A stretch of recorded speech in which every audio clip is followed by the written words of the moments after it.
El 4 de mayo de 1982, en las gélidas aguas del Atlántico Sur, la guerra naval moderna recibió una de sus lecciones más brutales. Ese día, el destructor británico HMS Sheffield, orgullo de la Royal Navy, fue atacado y herido de muerte.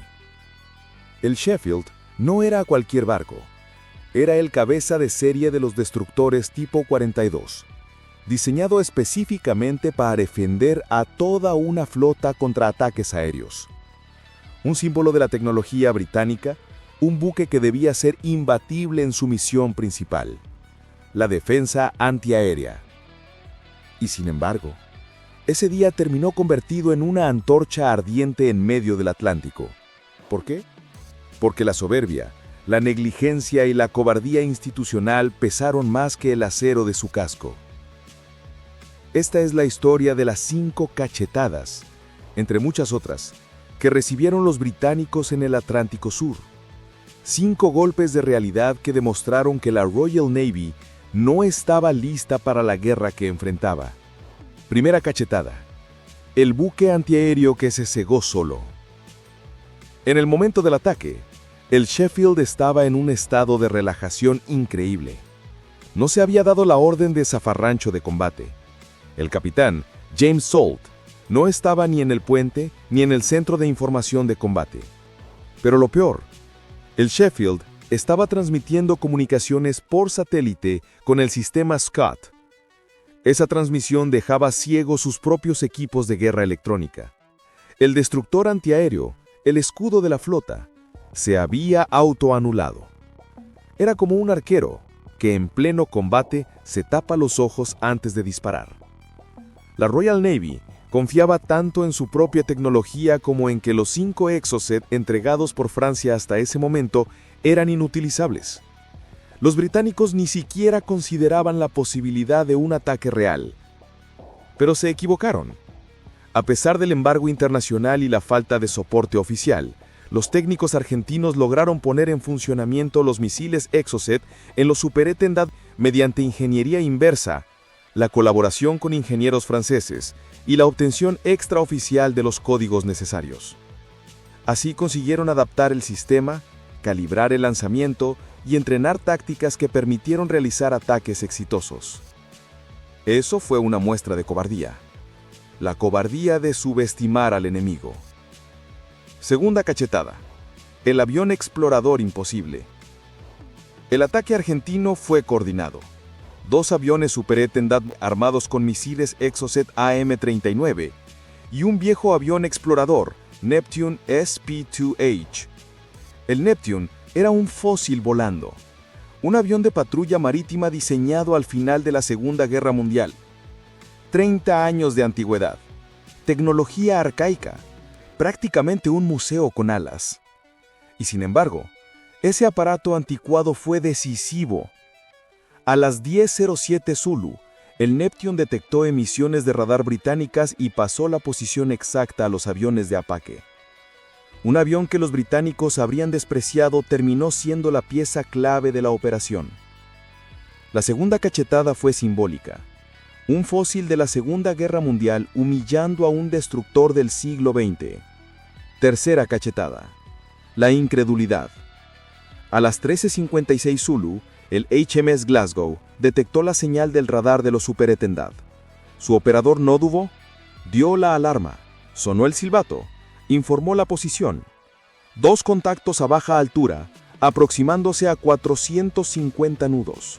Era claro, el peligro estaba ahí. ¿Y qué pasó? El coordinador de guerra aérea, en el portaaviones Invincible, creyó que era un error. Contactos falsos. Se negó a elevar la alarma roja. El Glasgow insistió. El oficial antiaéreo estaba desesperado, pero la respuesta fue la misma: Roger out. Traducción: lo anotamos y lo ignoramos. El Sheffield recibió los avisos, pero en su estado de somnolencia operativa nadie les dio importancia.